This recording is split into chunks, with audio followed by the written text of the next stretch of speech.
Okay. They told me, when they told me how to give a speech, they said you can't be very long, you can't write anything down, and you're just supposed to kind of wing it. So, I'm going to kind of do that right now. Obviously, she gets to do a 2-page speech, which is going to take forever. I'm going to tell just a couple stories, and then I'm going to get to the meat of the entire speech.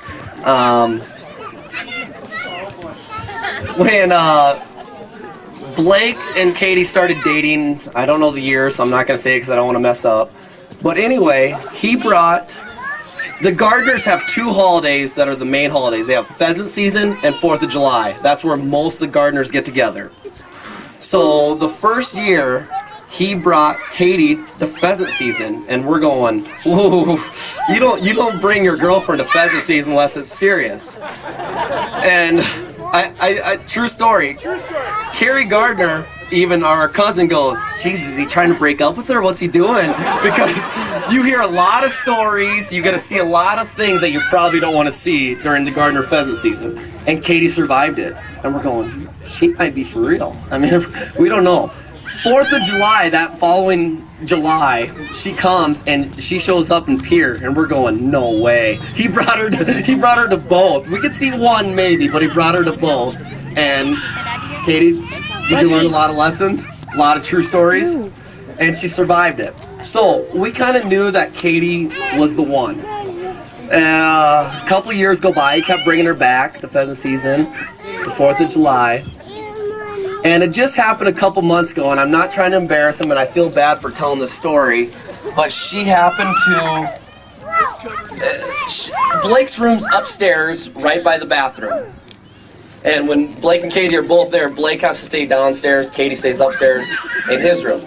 And she happened to be coming out for coffee, and she walked, and we have the open door policy at our house, and she happened to be walking by, and she looked at the bathroom, and my dad was big boy peeing with his pants down around his ankles. had his blue sweatpants down around his ankle, and we thought it was over. We thought it was over right then. Kind of embarrassing for Blake, kind of embarrassing for Katie, but really embarrassing for Dad. I'm sorry about that. So, anyway, enough with the stories. I'm going to get to the meat of it. I'm 27 years old, and I consider Blake my best friend. He's my role model. When I was growing up, he picked on me. He beat me in everything we played, tennis, basketball, football, one-on-one baseball. He beat me in everything, and I kind of wanted to be him. And I growing up, he became my best friend, and I think I'm his best friend. I'm still not sure about that. But that's a tough position to give up, like giving up your best friendship. Like, oh, we're best friends, and I have to give it up to somebody. And I couldn't have thought of anybody else better than Katie to give that friendship card to. So, I wish you guys the best, and for many, many, many years, I hope you never have to experience Dad big boy peeing again. But I can't wait for pheasant season, 4th of July, and every holiday together. And just a great couple. What a beautiful day, and this has just been wonderful. I couldn't imagine a better day for them, and I'm so excited. So. I don't know how to sing, so I can't do it. Katie was young when she first saw him, sitting in the lunchroom, listening to gossip. She didn't know that Mr. Gardner would be the one. He was already a friend of the family before they even started dating. He was in. Even one of Grandma Mona's favorites. Little did we know they started texting and things started to get serious.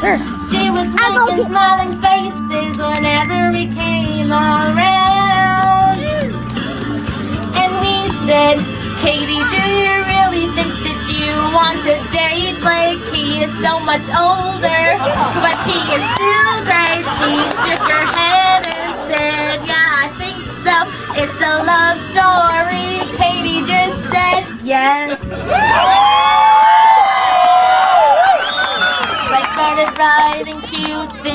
on Facebook. He loved leaving song lyrics and funny sayings that he thought perfectly described his true love.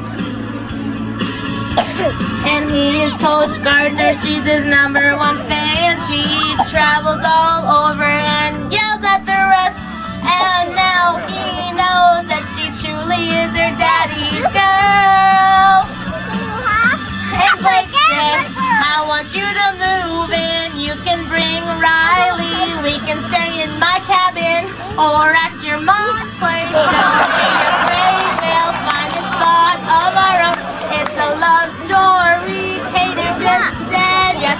So they started to become more and more best friends. She just wanted him to pop the question. She cooked and made her lay right to his heart. She was just waiting until she got to say yes.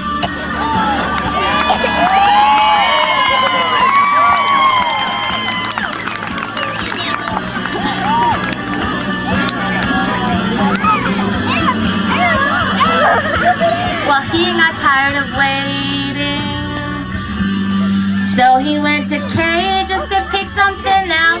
He decided on the Leo when he wanted to make her his beautiful bride.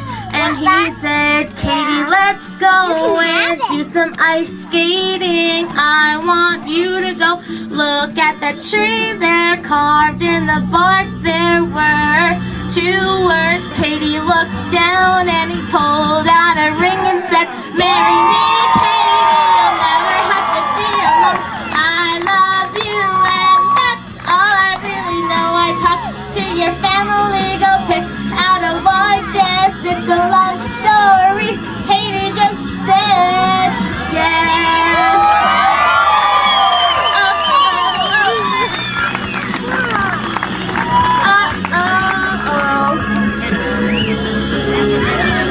Katie was young when she first saw him.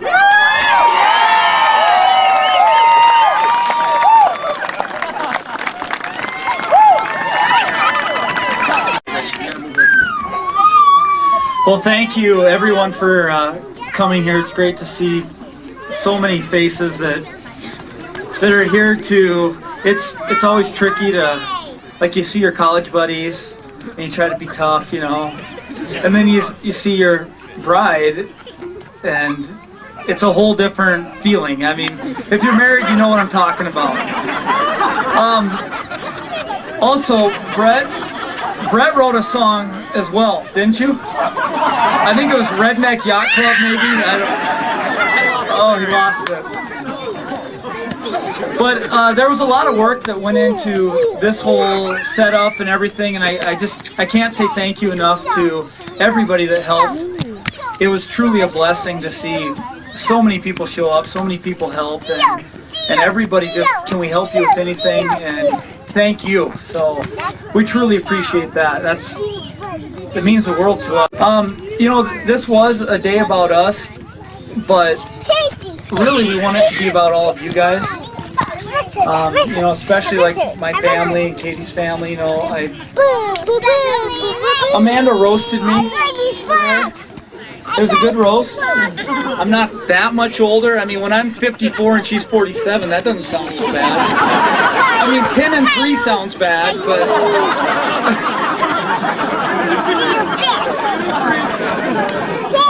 But she did mention on it that when I first moved to Hill City, I was 23, and I didn't know anybody. And her dad was kind enough, he took me in, and he took me under his wing, and he's just a great guy to me. And it started with him, and the whole family just accepted me over the course of the last few years.